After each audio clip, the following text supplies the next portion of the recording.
जय हिंद। Welcome to success exit. तो देखिएगा, आप सभी जानते हैं कि बीआरओ ग्रीफ में आपके जो साल 2021 की दूसरी सबसे बड़ी भर्ती है वो आउट हो चुकी है और यहाँ पर जो आपके ऑफलाइन फॉर्म है वो भी अप्लाई होने स्टार्ट हो चुके हैं। तो यहाँ पर जो चीज़ आपको पता होनी चाहिए, सबसे पहली चीज़ वो है आपके ऑफलाइन फॉर्म को फिलअप करने की प्रोसेस है। यहाँ पर अगर आपने अपना फॉर्म फिल कर दिया है तो भी आपको वीडियो देखनी चाहिए ताकि आपको ये पता लग सके कि आपने फॉर्म में कोई गलती की है या फिर नहीं की है। और अगर आप फॉर्म फिल करने वाले हैं तो आपको वीडियो जरूर से जरूर देखनी ही चाहिए। तो यहाँ पर आपका जो सबसे मेन डाउट है, मेरी बात एक ध्यान से सुनिएगा। यहाँ पर आपके फॉर्म को फिलअप करने की जो कंप्लीट प्रोसेस है ना, उसके ऊपर तो मैंने पहले ही वीडियो बनाई हुई है, उसका लिंक आपको वीडियो को डिस्क्रिप्शन में मिल जाएगा, वहां से आप वीडियो देख सकते हैं। सेकंड चीज है, अगर आपको जो बीआरओ ग्रुप नहीं भर्ती है उसकी पूरी डिटेल आपको जाननी है, उसके ऊपर भी वीडियो अवेलेबल है। दोनों का लिंक आपको डिस्क्रिप्शन में मिल जाएगा, आप वीडियो देख लीजिएगा। अब यहाँ पर आपका एक सबसे कॉमन डाउट है, और कॉमन डाउट नहीं, मैं इसको सबसे बड़ा डाउट मानूंगा, जो कि आपको एडमिट कार्ड को लेकर सबसे एक बड़ा जो है एक मेन पॉइंट बनता है, क्योंकि यही आपका वो मेन पॉइंट है जो आपका एडमिट कार्ड लेकर आने वाला है आपके आगे की प्रोसेस के लिए। तो आपके जो यहाँ से एक क्वेरी है वो क्या है कि आपके फॉर्म में एक क्वालिफिकेशन आपको ऐड करनी है, जहां पर आपको दो ऑप्शन दिए गए हैं, एक आपका है एसेंशियल एजुकेशन का और दूसरा है टेक्निकल क्वालिफिकेशन का। तो वो आपको कहां पर क्या फिल करना है वो आपको बताएंगे, और साथ ही साथ आपके एडमिट कार्ड की कट ऑफ है और आपको जो एक्स्ट्रा वेटेज है उसकी जानकारी भी देने वाले हैं। तो चलिए वीडियो को स्टार्ट करते हैं विद आपके ऑफिशियल नोटिफिकेशन। तो यहाँ पे देखिएगा, जो आपकी भर्ती का ऑफिशियल नोटिफिकेशन है वो हमने ओपन किया हुआ है। और जैसा कि आप सभी जानते हैं कि आपके साल 2021 की बीआरओ ग्रुप की दूसरी भर्ती, इसमें टोटल आपकी 4 ऐसी पोस्ट हैं जिनके ऊपर आपकी वैकेंसी आउट हुई हैं। कौन कौन सी पोस्ट है? एक है आपकी multi skilled worker painter, then आपके अगले पोस्ट है multi skilled worker mess waiter, फिर आपकी व्हीकल मैकेनिक और फिर आपकी ड्राइवर। ये 4 आपकी ऐसी पोस्ट हैं जिनके ऊपर टोटल आपकी 354 पद पर वैकेंसी आउट हुई है। और देखिए, वीडियो थोड़ी मोटी आपकी लंबी बन सकती है, लेकिन जो भी जानकारी आपको बताएंगे बिल्कुल रियल बताएंगे, और ऐसी जानकारी जो आपके सिलेक्शन में काम आने वाली है। तो यहाँ पर जो 4 पोस्ट है ना, तो इन सब के बारे में जो आप फॉर्म फिल करने वाले हैं, उस फॉर्म को फिलअप करने से पहले आपको इनके जानकारी का पता होना चाहिए। वो क्या है? एक आपकी पोस्ट है और दूसरी आपकी एसेंशियल क्वालिफिकेशन, आपकी एलिजिबिलिटी, कि आप किस पोस्ट के लिए एलिजिबल हैं और किस पोस्ट के लिए नहीं। अब चलिएगा नीचे आइए, और नीचे आने पर आपके फॉर्म का जो ऑफिशियल नोटिफिकेशन है वो आप लोग ऑफिशियल फॉर्मेट देख सकते हैं। अब यहाँ पर जब आप नीचे आएंगे ना, तो आपका जो डाउट था वो है आपका पॉइंट नंबर 5 है। क्या पॉइंट है आपका? वो आपका वेटेज या फिर परसेंटेज मार्क्स है। इस समय सबसे पहले देखिए, आपको क्या बताया गया है? Percentage of marks obtained in essential education और टेक्निकल क्वालिफिकेशन है। तो यहाँ पर आपको क्या फिल करना है? प्लस में जो आपकी एडिशनल परसेंटेज है क्लेम्ड एज पर कॉलम 15, यानी कि 15 जो कॉलम आपका दिया हुआ है उसके अकॉर्डिंग यहाँ पर आपका कितना एडिशनल वेटेज है वो आपको बताना है। तो इन दोनों को मिलाकर आपकी कितनी परसेंटेज बनती है वो यहाँ पर आपको लिख देनी है। और जो भी परसेंटेज आप लिखेंगे ना, यही आपकी वो परसेंटेज है जो कि ये चीज डिसाइड करेगी कि आपका जो एडमिट कार्ड है वो आए या फिर नहीं आए। तो चलिए सबसे पहले बात करते हैं कि यहाँ पर आपको फिल क्या करना है। तो देखिए, आप जो पहला कॉलम है ना, यहाँ पर आपको कोई ये फिक्स नहीं है कि आपको यही चीज जो फिल करनी है। यहाँ पर जो भी चीज आपकी फिल होगी वो फिल होगी आपकी पोस्ट के अकॉर्डिंग। अब किस पोस्ट के लिए क्या कुछ चीज फिल होगी, चलिए वो आपको बता देते हैं। तो यहाँ पे देखिएगा, जो आपकी हर एक पोस्ट है ना, उस पोस्ट को आपको यहाँ पर बताते हैं कि क्या कुछ आपको उस कॉलम में फिल करना है, और जो भी बताएंगे बिल्कुल ऑफिशियल और आपको एग्जैक्ट बताने वाले हैं।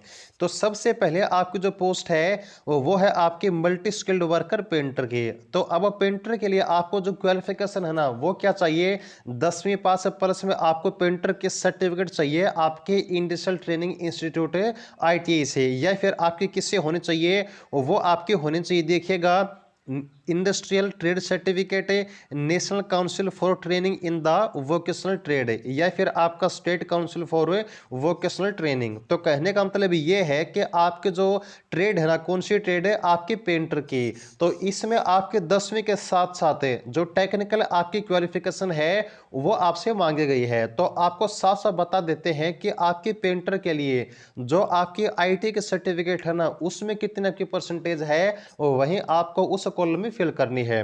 हो गई बात क्लियर कौन सी ट्रेड की, पेंटर ट्रेड की। अब जरा नीचे आइएगा, वो नीचे आने पर आपकी जो अगली पोस्ट है वो है आपकी मल्टी स्किल्ड वर्कर है मैस वेटर की। इसमें क्वालिफिकेशन क्या चाहिए, मैट्रिकुलेशन 10वीं पास है। इसके साथ साथ आपको जो है should qualify in proficiency test, यानी कि आपको जो ट्रेड टेस्ट होगा उसमें पास होना पड़ेगा, आपको फिजिकल टेस्ट में पास होना पड़ेगा और आपको मेडिकल टेस्ट में पास होना पड़ेगा।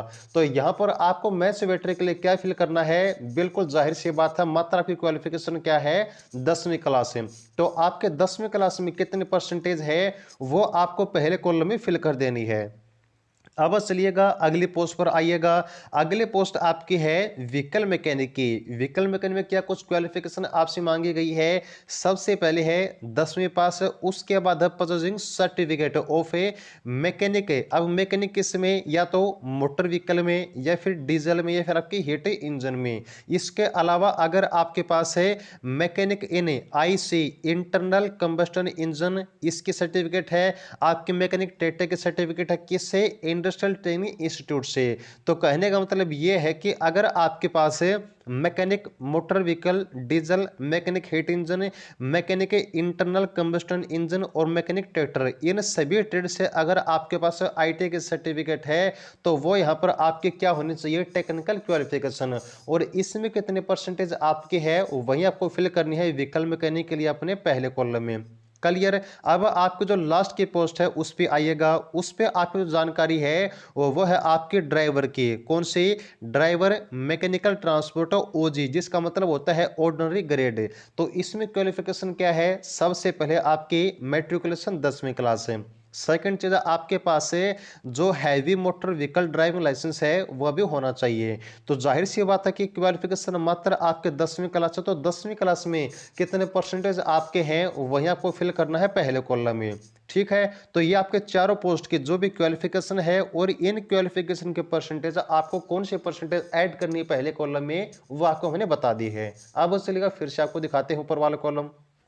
तो देखो यहाँ पर आपका जो ये पहले वाला बॉक्स है ना, जो पहले वाला कॉलम है, यहाँ पर आपको क्या कुछ फिल करना है, हर एक पोस्ट वाइज आपको मैंने बता दिया है। अब नंबर 2 आपका कॉलम है कि कॉलम 15 के अकॉर्डिंग आपको जो एडिशनल परसेंटेज है वो आपको फिल करनी है। अब किसकी कितनी परसेंटेज आपके एडिशनल ऐड हो सकती है वो भी चलिए आपको बता देते हैं। तो यहाँ पे देखिएगा जो आपके एक्स्ट्रा वेटेज की जानकारी दी गई है वो यहाँ पर आपको देखने को मिलने वाली है। और फिर से कहते हैं जल्दबाजी मत कीजिए। अगर आपको जो है बीआरओग्राफी में सिलेक्शन लेनी है ना, तो यहाँ पर आपको धैर्य से काम लेना होगा। जल्दबाजी का काम शैतान का होता है, इंसान का नहीं। अगर आपको फॉर्म फिल करना है, अपना एडमिट कार्ड आपको लेकर आना है, मंगवाना है, तो वीडियो को आराम से देखिए और हर एक जानकारी बिल्कुल अच्छे से आपको फिल करनी है। तो यहाँ पे देखिए जो आपकी जानकारी है इसमें जो सबसे पहला पॉइंट आपको नोट करना है ना, वो आपको इसी लाइन में बता दिया गया है। पॉइंट क्या है, weightage for issue of call letters only. ये जो ओनली शब्द है ना, ये आपका हर एक चीज को क्लियर कर देता है।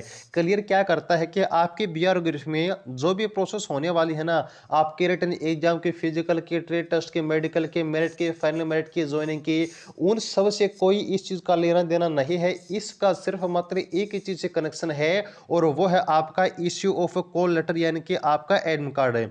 यानी कि आपकी हर एक पोस्ट की जो भी आपकी पहली प्रोसेस है, उस पहली प्रोसेस के लिए जो आपके एडमिट कार्ड आने वाले हैं ना बीआरओग्राफी में, उन एडमिट कार्ड के लिए मात्र आपको इन एक्स्ट्रा वेटेज का लाभ मिलेगा और किसी प्रोसेस में नहीं मिलेगा, किसी स्टेज में नहीं मिलेगा।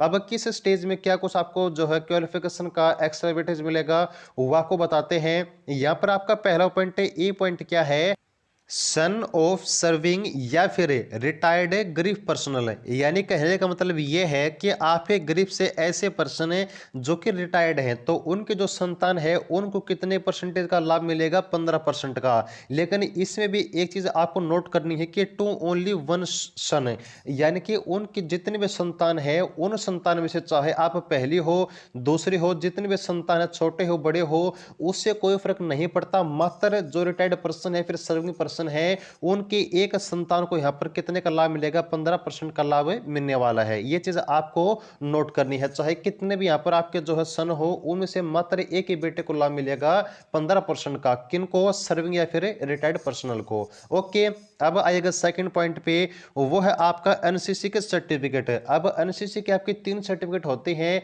ए बी और सी। अब इनमें से आपको जो वेटेज मिलेगा ना वो मात्र बी और सी को मिलेगा। अब बी सी को कितना मिलेगा, तो जिसके पास सी सर्टिफिकेट है एनसीसी की उसको 10% मिलेगा, और जिसके पास एनसीसी की बी सर्टिफिकेट है उसको मिलेगा 5%।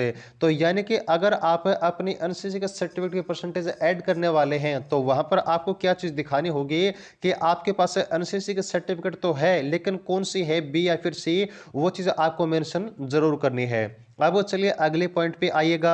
अगला पॉइंट है कि सर्विंग गरीब personal applying for higher post open market है, यानी कि अगर आप पहले से ही गरीब में कार्यरत हैं तो वहां पर अगर आप हायर पोस्ट के लिए फॉर्म अप्लाई करने वाले हैं तो वहां पर आपको वेटेज मिलेगा 15% का, जो कि अच्छा खासा वेटेज आपको देखने को मिलने वाला है। ओके, देन आपका अगला पॉइंट क्या है, वह है आपका सन ऑफ एक्स सर्विसमैन है। अभी इस एक्स सर्विसमैन का मतलब क्या है और आपके सर्विंग या फिर रिटायर्ड गरीब पर्सन का मतलब क्या है। तो कहने का मतलब यह है कि अगर मात्र आप एक्स सर्विसमैन के सन है, आप गरीब से रिटायर्ड नहीं है, तो आपको कितने का मिलेगा, गरीब को छोड़कर army, air force, navy, civil job, जितने भी आपके गवर्नमेंट जॉब हैं, अगर आप उनसे रिटायर्ड हैं और उनकी पहली संतान है या फिर दूसरी संतान है तो उनके संतान होने पर मात्र एक्स सर्विसमैन गरीब को छोड़कर तो आपको वेटेज मिलेगा मात्र 3% का, और अगर गरीब से रिटायर्ड के आप संतान है तो आपको मिलेगा 15% का। ये चीज आप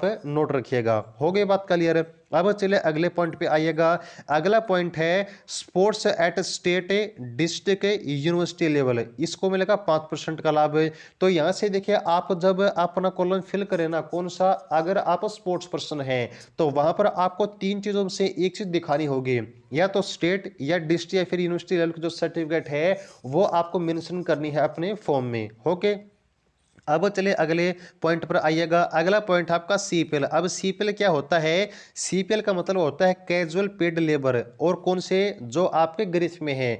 तो यदि आप गरीब के सीपीएल है, कैजुअल पेड लेबर है, तो आपको वेटेज मिलेगा 10% का। ठीक है, तो अगर इन सभी में से आपके पास से एक भी पॉइंट आपके पास से अवेलेबल है, एक भी सर्टिफिकेट अगर आपके पास से अवेलेबल है, तो आप इनमें से किसी भी एक में से, या फिर अगर आपके पास 2 है 3 है तो उनके परसेंटेज जोड़कर, अब जैसे कि मान लीजिए आपके पास जो है एनसीसी की सी सर्टिफिकेट है, आप ग्रीक के जो रिटायर्ड पर्सन है उनके संतान है, तो आपको 15 प्लस में 10 से 25% का लाभ मिलेगा। अगर आपके पास है साथ ही साथ में जो स्पोर्ट्स सर्टिफिकेट है वो भी अवेलेबल है, तो आपको प्लस में 5%, 15 प्लस में 10, 25 प्लस में 5, 30 है। तो इस प्रकार से इन सभी पॉइंट की अगर आपके पास सर्टिफिकेट अवेलेबल है तो आप सभी के लगा सकते हैं, और अगर एक की, 2 की, 3 के जितने भी अवेलेबल हैं उन सभी के सर्टिफिकेट लगाकर आप इनके परसेंटेज जोड़कर उसमें लिख सकते हैं, जो कि आपका सबसे बड़ा फायदा इसमें होने वाला है एडमिट कार्ड के कॉल लेटर के आने के लिए। ओके, तो यहाँ पर आपकी वो चीज जो आपका एडमिट कार्ड लेकर आने वाली है वो आपका होने वाला है पॉइंट नंबर 5, पॉइंट नंबर 5 है। तो आपको यहाँ पर क्या चीज फिल करनी है, प्लस में आपको कितना एक्स्ट्रा वेटेज है, इन दोनों को मिलाकर कितने परसेंटेज आपकी बनती है वो यहाँ पर आपको फिल कर देनी है। अब इसमें एक सबसे बड़ा इंटरेस्टिंग केस पता क्या बनेगा, नहीं पता, चलो आपको बता देता हूँ। अब मान लीजिए आपके जो परसेंटेज है एजुकेशन क्वालिफिकेशन में वो हमने मान ली आपकी है 90%। ओके, और और यहाँ पर जो आपका एक्स्ट्रा वेटेज है वो आपका 90 प्लस 10 100, और लेकिन आपका एक्स्ट्रा वेटेज 10% से ऊपर होकर आपके पास से 20% एक्स्ट्रा वेटेज है। तो परसेंटेज तो टोटल 100 होती है, आपकी कितनी बन गई 90 प्लस में 20 से 110% यहाँ पर आपके टोटल परसेंटेज बन गई है। तो अब आप लिखेंगे कितनी? हाँ जी बिल्कुल, जितनी परसेंटेज आपकी बनेगी ना आप उतनी ही लिखेंगे। यानी कि अगर आपकी 100 से ऊपर 101 110 से 120 से जितनी भी परसेंटेज आपकी बनती है आप उसको लिख दीजिएगा। अब ऐसा मत सोचिएगा कि यहाँ पर आपको अगर 100 से ऊपर जाती है परसेंटेज तो आपको 100 लिखनी है, नहीं। आपकी इस क्वालिफिकेशन की प्लस में आपकी इस एक्स्ट्रा वेटेज की जो भी परसेंटेज आपकी बनती है वो यहाँ पर आपको लिख देनी चाहिए, आपको 100 से ऊपर या फिर 100 से आपकी नीचे हो। और यहाँ की वो चीज है जो आपका एडमिट कार्ड लेकर आने वाली है। अब यहां से आपका एक पॉइंट और क्लियर कर देते हैं, वो है आपकी एडमिट कार्ड की कट ऑफ है कि आपका जो एडमिट कार्ड की कट ऑफ है वो आपकी किस बेस पर बनेगी। वो आपके टोटल 2 पॉइंट है, आपकी एजुकेशन क्वालिफिकेशन की जो परसेंटेज है उसके बेस पर है, या फिर आपके एक्स्ट्रा वेटेज या फिर आपके टोटल के बेस पर। तो यहाँ पर आपको बिल्कुल साफ साफ एक लाइन में बता देते हैं कि आपके एडमिट कार्ड के जो कट ऑफ बनेगा ना वो बनेगी इस बॉक्स के बेस पर। अब बॉक्स का मतलब क्या है कि आपके जो एजुकेशन क्वालिफिकेशन है प्लस में आपके पास जो एक्स्ट्रा वेटेज है, इन दोनों को मिलाकर कितनी परसेंट आपकी बनती है उस परसेंटेज के बेस पर आपका जो कॉल लेटर है वो आने वाला है। तो यहां से आपको निराश नहीं होना है अगर आपके एजुकेशन क्वालिफिकेशन में कम परसेंटेज है और आपके पास एक्स्ट्रा वेटेज है, इन दोनों को मिलाकर जितनी परसेंट आपकी बनती है उसके बेस पर कॉल लेटर आपका हर पोस्ट के लिए आउट किया जाएगा जिस भी पोस्ट के लिए आप अप्लाई करने वाले हैं। ओके, तो ये थी आपकी जानकारी जो आपके बीआर ग्रुप में इस वाली भर्ती के एडीबीटी नंबर 02/2021 के बारे में डाउट आ रहे थे उनके बारे में।